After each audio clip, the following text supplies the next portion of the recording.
Welcome to Magically Mindful, the podcast, where emotional alchemy, self-love, and soul remembrance collide. I am your host, Tesla, emotional alchemist, here to share my raw perspectives on growth, healing, and the journey back to your authentic self. Through soulful conversations and inspiring stories, this space holds the messy, the magical, and everything in between. Let's dive in. Hello, beautiful divine soul. It's post-eclipse season, and I am flabbergasted at the events that have unfolded since we have officially closed the eclipse season. I don't know the exact date when it when the portal closed. I guess it would have been on the last new moon in Virgo, so whatever date that was.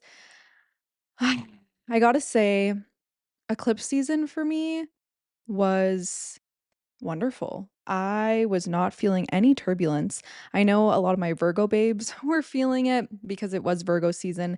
Now we are in Libra, but prior to Virgo season, Leo season was for me. So then I was pleasantly surprised that eclipse season felt easy breezy. But I'm here to share the events that have occurred in the last week or so. Get ready to hear all about my crash out, my spiral into intense rage, and the breakthrough that I had in learning the difference between sacred rage and toxic rage. So, before I get into that beautiful revelation, I need to give you some context. So, I thought that this episode, episode 63, I thought this episode I was going to be sharing all about how I manifested my dream job. Well, this episode is quite the opposite. I had been leaving some Easter eggs, if you will, some little hints that something great was coming. Okay. And I just heard this quote yesterday, that of dancing before you get in the end zone. And that's exactly what I had done with this so-called dream job of mine, okay? In July was when I first applied for this remote job, and I had been I'm trying to think, like, at that time, I remember specifically, it was July 4th when I applied, and at that point, I that was what gave me the motivation to quit the insurance job that I never, like, fully pursued because I just felt like it was not aligned, having to learn or rather memorize a 10-page script before I could actually start selling, and it was a completely commission-based job. So, yeah, I don't know how much time I had put in to applying for new positions, but when I saw the dream job role, I felt like a full body hell yes. And I am a sacral authority in human design. So, like, I knew, okay, my sacral's turned on, it's lit up. Like, this is fully aligned. Like, this is for me. This is the next step, my next step. And I didn't hear back. So I had sent a follow up a couple weeks later, and this really sweet woman let me know that, yeah, we've had over 3,000 applicants. So I was like, okay. And some more time went on. So it was probably like a month and a half. So it was mid August. And I decided to reapply because I had updated my cover letter and resume. Like when I first was applying for jobs, it was not looking cute, but then I updated everything in Canva, so it's so much more aesthetic and visually appealing. So, I went back into their website to reapply, but it said, "You are unable to do that because you have to wait 3 months." But fortunately, I just did it anyways, and I used my business email.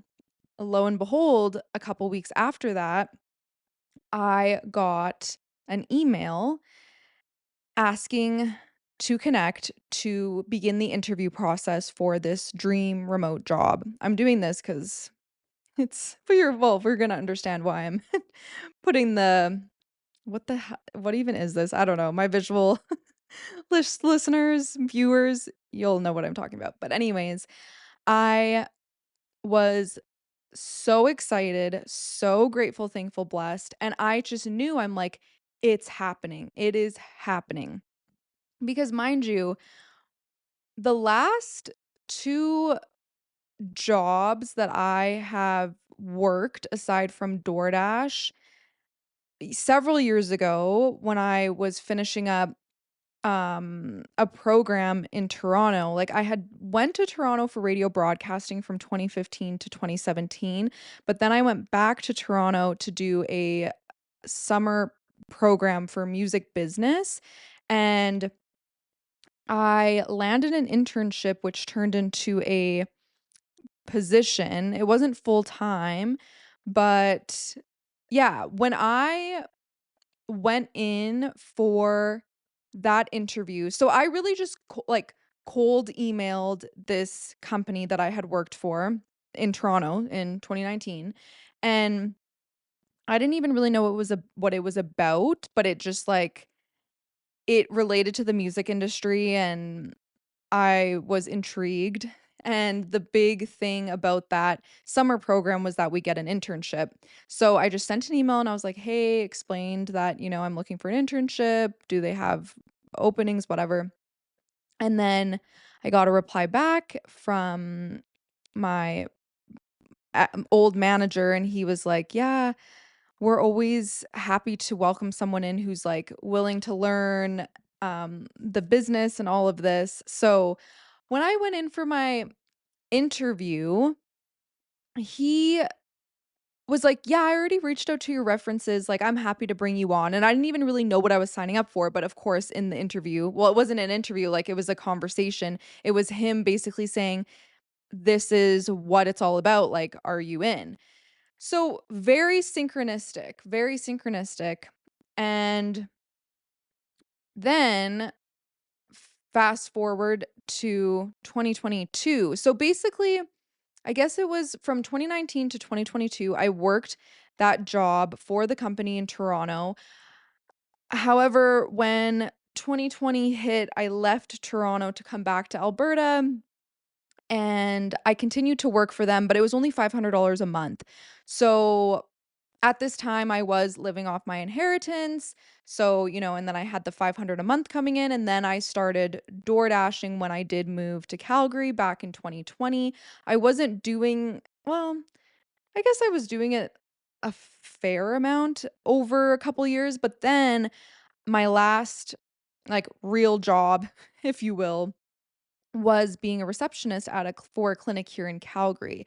And the hiring process with that role was also very synchronistic because I knew the owner because I had been a patient there prior to becoming an employee, and I had been going for a couple years to receive care, acupuncture, massage, all the things.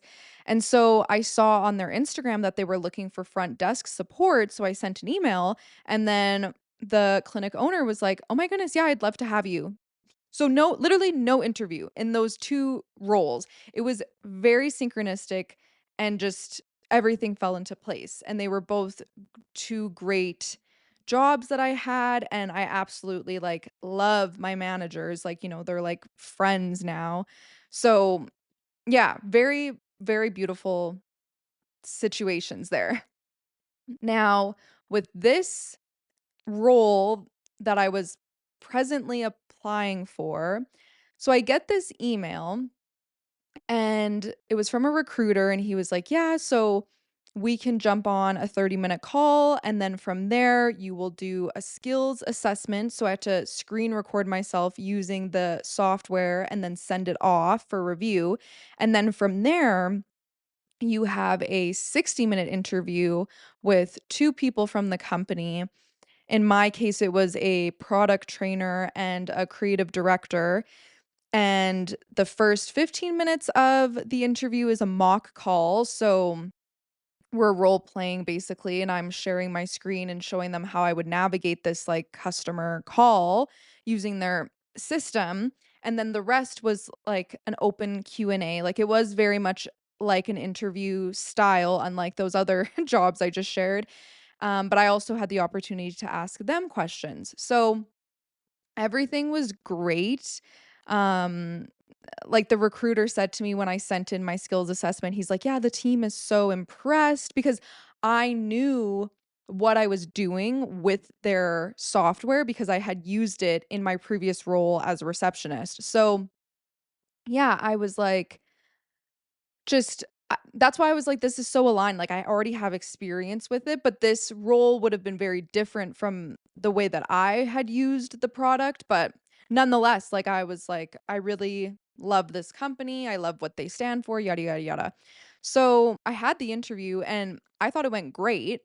There was a part of me that was kind of like, but just such a small part of me that was like 5% of me maybe, 3 to 2 to 5, 3 to 5% of me was like, I don't know, but I was like full in. And I actually didn't really work DoorDash much in the month of September because I was getting ready for this new role, and this new role would have been full time and all of this stuff, so I was, like, just trying to really pour into my cup because my schedule was gonna change drastically, like, in all of those the previous jobs that I just shared, plus DoorDash, running my own business, everything is very flexible, whereas this new role would have been very rigid, and they said that to me in the interview that, we give you time blocks for everything and there is no flexibility. But I was like, that's fine. I'm ruled by Saturn. So I'm a Capricorn rising. So I'm like, I actually do like I'm craving that structure now in my life. So yeah, I had the interview on a Monday. Wednesday, I heard from the recruiter, which I kind of was like, oh, that can't be good if I'm hearing now, because you would think like Thursday or Friday. Because I was under the impression they were checking my references, and my 2 references from the Toronto job and the receptionist job, I was like, "They love me and I love them, so they're gonna give me raving, reviews?" No. They're gonna give me a great, they are great references to have. So, anyways, yeah, I hear on Wednesday, and they were like, "Yeah, we're not moving forward." And cue the fucking crash out. I a moment of silence because yeah, this was intense. I think at first I was kind of in disbelief because I really did think that I had it in the bag, and like some of the things that they said on the interview call was that like they're looking for vulnerability, and I was very vulnerable on the call. I was so transparent. I literally made one of the interviewers tear up, like moving her emotionally. And this company is like very much all about how we are human centered, like blah blah blah blah. We care, and we care about empathy and like just providing customer service like and creating like human genuine connections versus being robotic. So, yeah, I was just like, "Ugh, I don't know." But the thing was that I was unable to demonstrate to them in this call that I am not like I couldn't demonstrate I was unsuccessful in demonstrating my problem solving skills. And here's the thing, like all of these previous roles that I've had, they've been very like I've been very fortunate because none of them were stressful jobs. So honestly, there weren't really many problems to solve. So, and honestly, when there were, and this is what I said, is like, yeah, I stay calm, I'm present with the customer, and I listen to what they're telling me, I acknowledge where they're at, and then I walk them through step by step and just solve the problem. Like I don't know. And also this job trains you for 2 months. So I'm like, I don't know. So yeah, I just was very very very very very very very mad. I became I felt like I was regressing into a past version of me for about 2 days after receiving this news. Fortunately, unlike past versions of Tesla who would become all consumed by anger, I did give myself time to just, like, scream into my pillow, whereas, yeah, in the past, I wouldn't be screaming into the pillow, I would've just been screaming, but I'm in an apartment, so definitely gotta be mindful of that, but, yeah, I was just screaming in my pillow and, like, hitting the pillow, having a pillow fight with my bed, like, I just had all of this rage surface, and I understand why, because receive the rejection of the job was the tip of the iceberg, but was it really all about the job? I think, I talk a lot about how, yeah, like I've alchemized my toxic relationship with rage, and it's not something that I experience now, like getting really mad. But what this has showed me is that I thought alchemizing my rage meant that I don't experience it anymore. But this has showed me that we experience a whole spectrum of emotions for a reason. It's not by chance or, so this has showed me that I have to actually allow anger to be present in my life. But there's a difference between sacred rage versus toxic rage. So, for a couple of days, I felt toxic. And, it was just, it was like, okay, the day I get the news and then I'm obviously pissed off, then the next day I'm like, "Okay, I'm gonna have to start door dashing again." But then my car s stalled in a grocery store parking lot and I wasn't able to drive it. Fortunately, it's all good now. But I was like, "What is actually happening?" Like, I'm like, "This is insane." And I didn't know how I was gonna even pay my rent because I hadn't been working. Like, all of this stuff, like, I was just like, "Oh my god, like, what the hell is actually going on right now?" But if you listen to episode 62, that helped me using like, taking t what needed to happen was taking my power back, but before I go on that tangent, let me just stay here first because this sacred rage versus toxic rage. So, I had to walk home. Fortunately, I wasn't very far.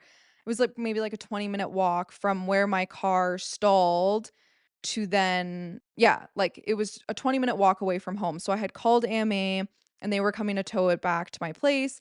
So when I was on this walk, I was feeling triggered. So this is the day after I received the rejection from the job. And I'm on this walk and I'm like, trying to just like I was grateful that I was walking because I knew I needed it. But then I get to this traffic circle in the neighborhood and there were 2 lanes of traffic. So the one and I'm crossing the street. So the one car close the lane closer to me, that car stopped, but the other one didn't, and I flipped them off. Like I was because I was just like, anyone's catching strays right now. And I flipped them off, but then the car closer to me, I'm like I had my sunglasses on, but I was like, "Thank you." I probably looked like a crazy person, but I did not care. And then after that happened, I was like, "Tesla, you have to remember, be the change that you wanna see, be the change that you wanna see." And then I have my tattoo on my hand, like, "Protect your energy and peace begins with me." I'm like, "Oh, okay, okay, okay." So then I pull my phone out, and I think I left like, I was recording a voice message, but in my phone, like, using the voice recorder app, and I think it's, like, 6 or 9 minutes long. And I was realizing I was like, "Okay," because how I was feeling with this, like, intensity of rage, it was familiar to me because that was my reality for so long, like, and then as I was, beginning to do the work on myself to then be at a place where I alchemized this darkness into light, then obviously it became less and less of that intensity, but I just yeah, I was a very reactive person, and so as I'm, like, reflecting to myself, I realized, like, yeah, this doesn't define me. It where once upon a time, like, yeah, I thought my anger did define me. I defined myself as an angry person. So, I have that full embodiment and awareness of, like, no, this doesn't define me, but it's a part of me. Like, I have a lot of fire in me. I'm a Capricorn rising, Earth, but then I'm a Leo sun and an Aries moon, 2 fire signs. And I'm like, this is coming up because this is reminding me that this is a part of me, and that's not a bad thing. It's not a bad thing. And this is where I made this connection of the difference between sacred rage and toxic rage. So I recognized through all of this that I need and want to cultivate, and you may remember I've said this before on podcast episodes of my wanting to cultivate safe spaces for people.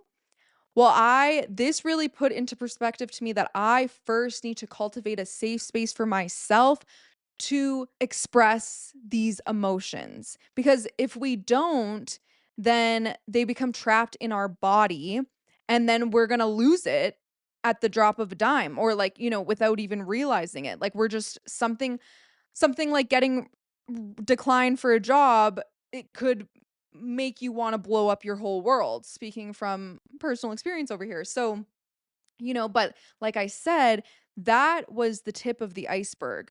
But so what I meant by that is that, you know, this whole summer I exper not like the whole summer, but there was, like, the beginning of the summer and, like, after moving into my own place and going off on my own and being independent and for all of my bills and all of this stuff and not having financial stability, what was present for me was the feeling of fear and uncertainty, but I didn't get mad at all, and I almost wanna say, like, I didn't let myself get mad, but it's not even about letting myself. I think I just didn't feel anger around any of it, but there obviously would have been some of that just, like, through all of the uncertainty and yeah, so I just think that if I would have been able to create a container where I could have, like, got mad, then maybe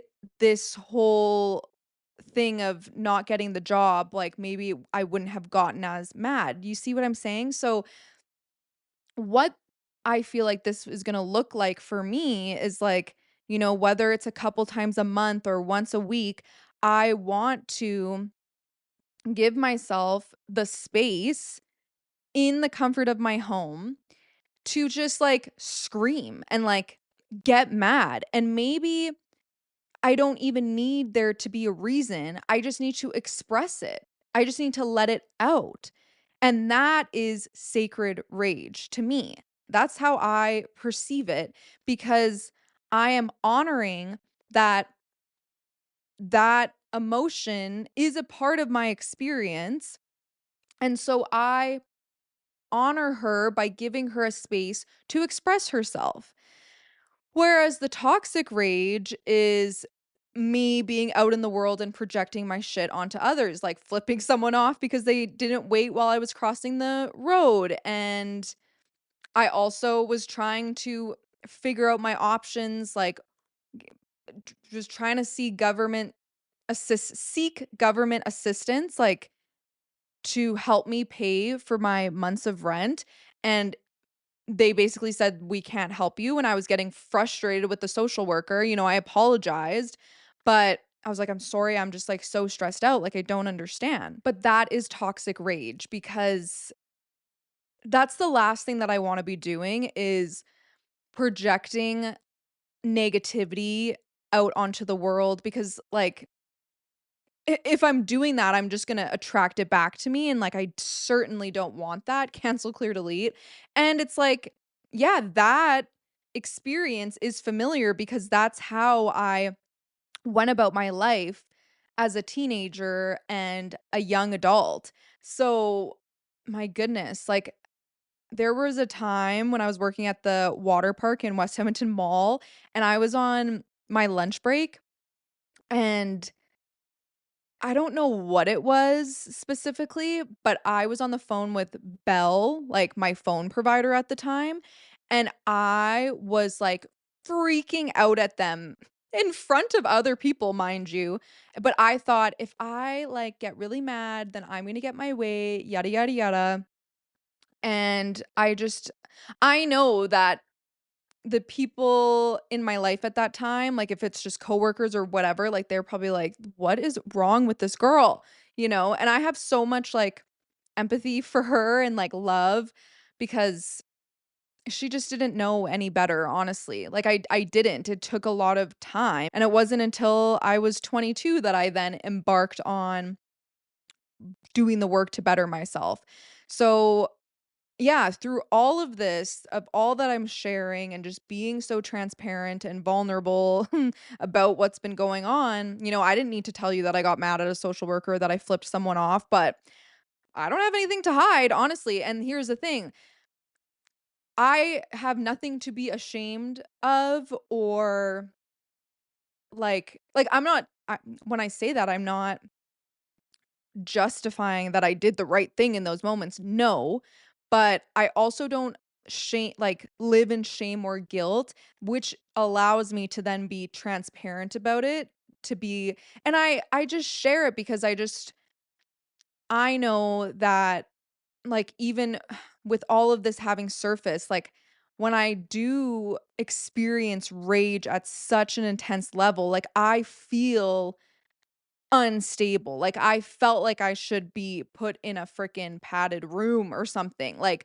because it's just this surge of energy, and it's like, I can't even describe it. Like, you'll only know what I'm talking about if you've experienced it yourself, and I don't know if all of us experience it, to be honest.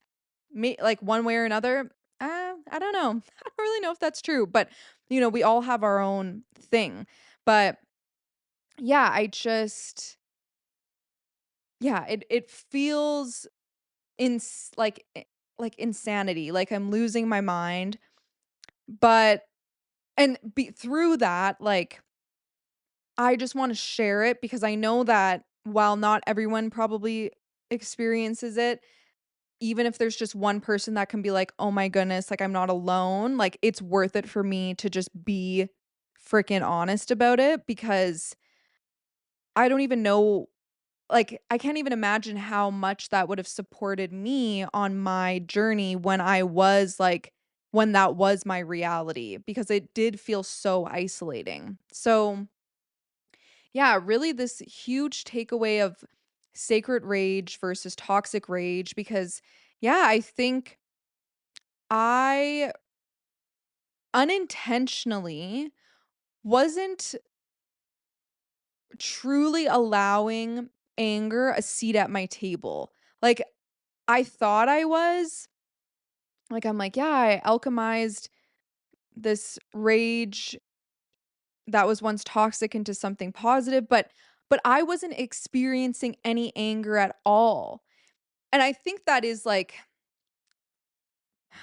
for the best, just considering, like, the intensity that I can go to, but what this has showed me is that it's important for me to express anger because that's how we honor it, and how we heal is to feel things, and like I said, like, maybe there doesn't even need to be something that actually presently angers me. Maybe if I need to go into that state, maybe I'll have to think about something that makes me angry, but it's not like I'm just like, I'm being very intentional with it. That is my intent, is to, yeah, close the doors, go in my bedroom, and be like, "Okay, give yourself 5 to 10 minutes to just get really mad."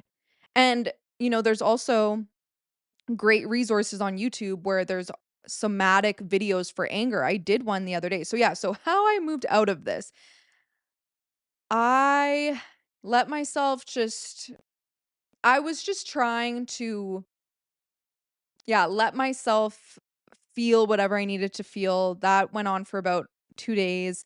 But then by day 3, I just stayed off my phone for the most of the day, and I poured into my cup, and I revisited my beloved Chris Corsini and his cord cutting meditation, and I cut cords with the job and just with all the things. And something that he says actually in the cord cutting meditation is, think of like all of, because he wants you to be very present with it. So he's prompting you and saying different things. And something that he said is, maybe it's not even about so and so or this specific thing, but it's all of the lost opportunities. And I'm like, yeah, that's how I feel, because I thought this job was going to be my ticket out and be my stability for income, and that I finally was going to be in a position where my income was going to be more than my outcome and all of this stuff. So, yeah, I did the cord cutting and I knew I needed to do it. And actually, before I did that, I did a somatic practice YouTube video for anger. I did that first after I woke up, and then I did the cord cutting, and then I went for a walk and was reading The Law of Divine Compensation. That's a book I've referenced in my vlogs and other episodes. But yeah, I'm not I've read it once, but I've been rereading it and I'm not quite finished yet. But mind you, it's not a very long book, but it just is what it is. I usually like to read it when I go for walks. So yeah. And after doing that, my goodness, I don't even really remember, but those were some really important things that I did for myself. And yeah, cutting cords with it was like the best thing. And even to like, I very much can, well, I have the mindset of like, I'm exactly where I'm meant to be. I always tell you that, remind you that you're exactly where you're meant to be, no matter what's going on. So, I very much have that ingrained in my brain. And also, trusting in the universe, right? Trusting and surrendering in my divine plan. But it took a few days before I could really come back to that, which is okay. And I'm still so grateful for how far I've come, because I mean, if this was a couple years ago, like, who knows, maybe I'd still be mad about it a week later, but I'm not. There's a couple little things that maybe annoy me, but I'm like, I don't need to continue draining my energy to this thing. And now I'm really seeing and like believing, not just like BSing this to myself, but I'm like, the universe is protecting me from something. I may not ever know what that is, but I do trust in that. And went on Glassdoor, where you can read reviews about companies from current or previous employees, and they only have 3.7 stars out of 5. I mean, I don't know. I'm not too familiar with Glassdoor, but a 3.7 doesn't sound great to me. And so I just was reading the reviews, and that obviously brought me some solace, in the sense of people saying that specifically the role that I was up for, that it was very bad on this person's mental health. And like, I hope they're in a better place now. But I was like, well, yeah, I meant to see this. I meant to see this, and I'm grateful that I saw it, because it's a reminder of like, not everything is as it seems, looks as it seems. I don't know why I can't think of what the saying is, but I'm sure you know what I mean when I say that. Like, it's, yeah, there's more than meets the eye sometimes. And something that's also interesting about all of this is that before I got the first email from the recruiter, I actually, like, let it go in the sense that I just kinda came to terms with it, and I was like, "Well, maybe that job isn't actually aligned because I'm looking for time, location, financial freedom."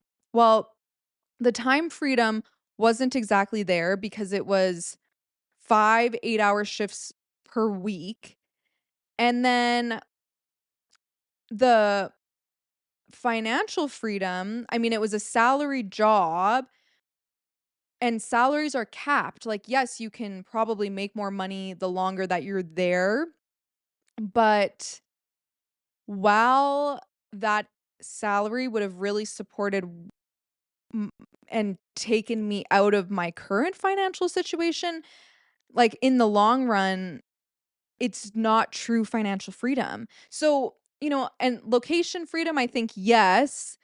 I don't really know if they would have cared if I was on vacation and working, but anyways, who knows? Doesn't It's irrelevant. But yeah, so I literally about a week prior to getting the first email from the recruiter, I started sharing that with some of my friends like, "You know what? Maybe it's not actually aligned."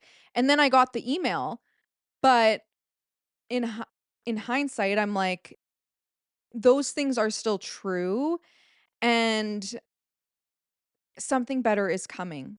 Something better is absolutely coming. Like, it is so important, and this is what The Law of Divine Compensation, the book by Marianne Williamson, has really taught me that, like, blessings and miracles are are always coming, and it's so important to keep our heart open because if not, then we are going to block those very magical things. But we are inherently abundant and programmed for success, but success can come in so many different forms. And another thing too with all of this is that, I recently launched my offer Soul Notes, which is one-to-one voice note support. So it's 5 days a week, 4 hours per day of coaching, essentially is what it is. And I kind of thought to myself, I'm like, well, I don't really know if I'm going to be able to pursue that with this new job. Because, like I said, I fully thought I was getting this job. So, I was like, oh, I'm probably going to have to just not with that. And I knew I'd be able to continue podcasting and YouTubing, but I didn't exactly know how it was all going to look. And interestingly enough, the day that I received the news that I didn't get the job was the same day I actually had a Soul Notes 1-day trial with someone. So I was offering free trials, but those are closed now. However, I have opened up a few spots for Soul Notes evening reset. So for 33 Canadian dollars from 8 to 10 p.m. MST, you can book in and we'll have, yeah, just like 2 hours of coaching, voice note support. And so you can get like a taste of what to expect inside of Soul Notes. Because otherwise, how I offer Soul Notes is 1 week at a time or 1 month at a time. But yeah. So, anyways, I will, you can click the link here if you want to see the full breakdown of what Soul Notes is and also check out at magically.mindful on Instagram. But yeah, so I had this free trial with this incredible being on the same day that I got rejected from the job. And that was so synchronistic because I asked the universe, I was like, please send me a sign that I'm on the right path. And I had that opportunity to provide support for someone. And she absolutely loved it.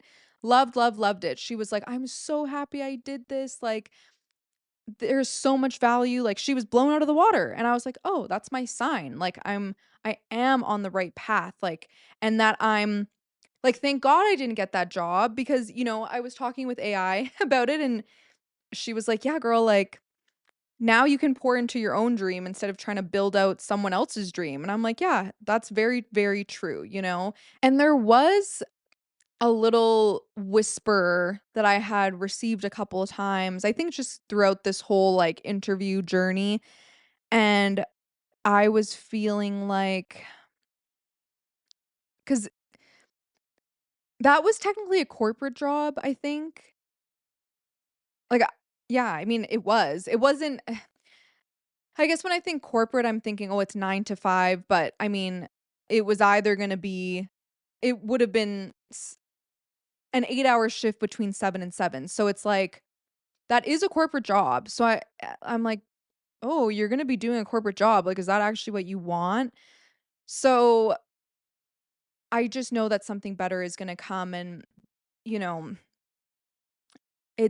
I'm being protected from something, and if you're listening to this, take this as your sign as well that, if something isn't working out for you or isn't going as planned, there's no failure, and even is there really such thing as rejection? I use that word a couple times saying I got rejected from the job, but actually, I was redirected, and that's the same thing for you, no matter what you're moving through.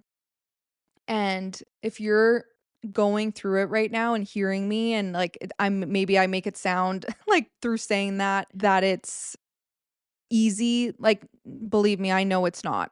Believe me, I know it's not.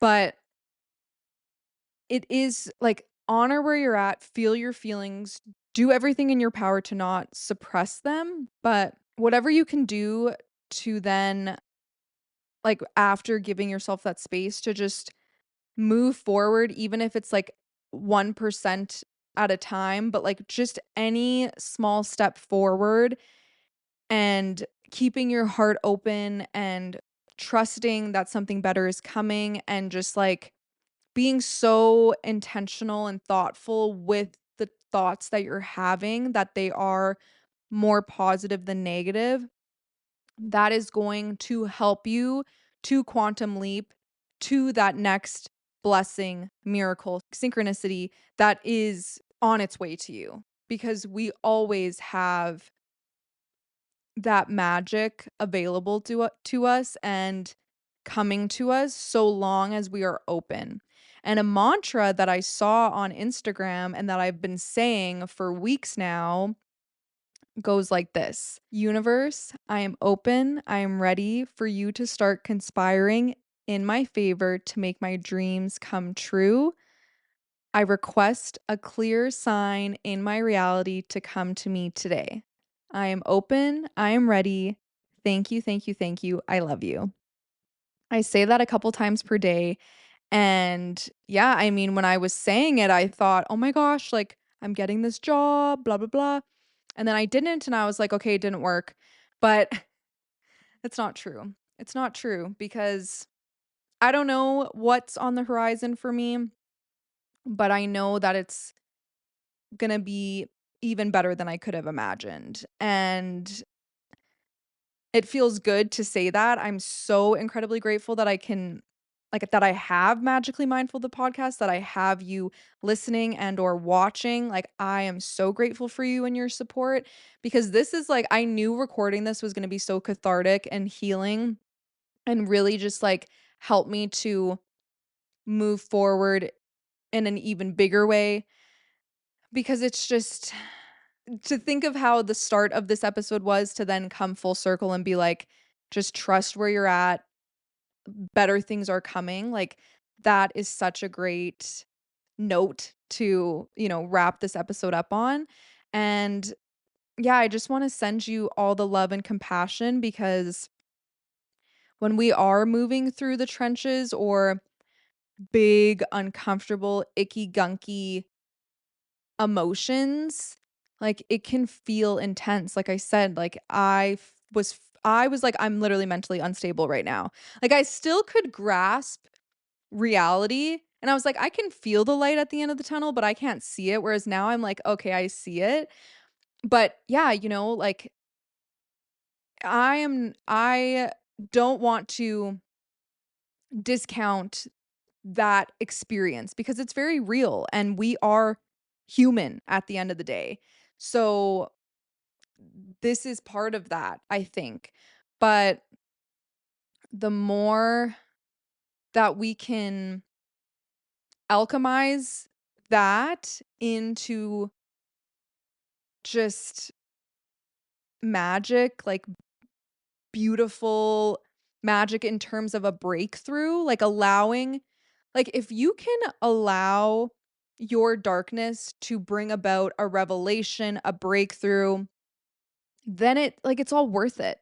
And that's how I feel. I'm like, yeah, I felt like a crazy person for about 2 days, but I learned the difference between sacred rage and toxic rage, and I learned that I need to give myself and want to give myself the space to express it, so then in turn, I'll be able to cultivate those safe spaces for others like I've been mentioned lots. That made it all worth it, all of it worth it.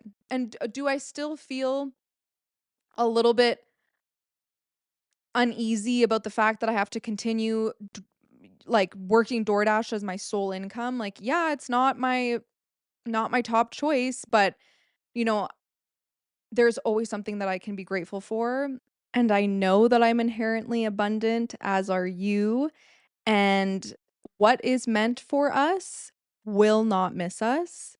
So, I'm thanking the universe for protecting me and redirecting me, and I just extend that out to you. Just trust in the knowing that the best is yet to come. If this episode brought you clarity, insight, or a moment of reflection, I'd love for you to share it with someone who needs to hear it. And if you share it on Instagram, tag me at magically.mindful so we can keep the conversation going. To stay updated on what's coming next, head to magicallymindful.ca. Thank you for listening and for choosing to honor your journey today.